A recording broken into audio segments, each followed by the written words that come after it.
Bugun biz juda ham ko'p o'quvchilarga qiziq bo'lgan kimyoviy va fizik o'zgarishlar haqida gaplashamiz. Fizik o'zgarishlardan boshlaymiz.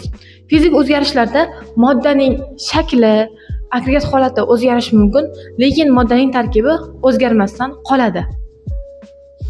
Tasavvur qiling, maktab o'quvchisi bor. Maktab o'quvchisi har kuni maktabga maktab formasida boradi, to'g'rimi? Agar jismoniy tarbiya darsi bo'lsa, u formasini jismoniy tarbiya formasiga almashtiradi. Mana shu yerda xuddi o'sha bola, maktab o'quvchisi, uning shaxsiyati o'zgargani yo'q, lekin uning ustidagi kiyimi o'zgaryapti. Mana shu hodisa aynan fizik o'zgarish deyiladi.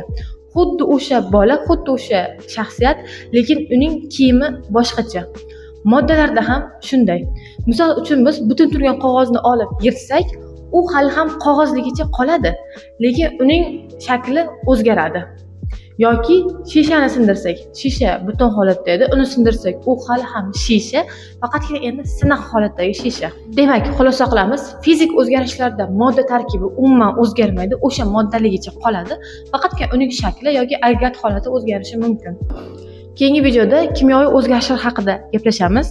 Agar video foydali bo'lgan bo'lsa, like bosing, obuna bo'ling, kimyoni o'rgangan tanishlaringizga yuborib qo'ying.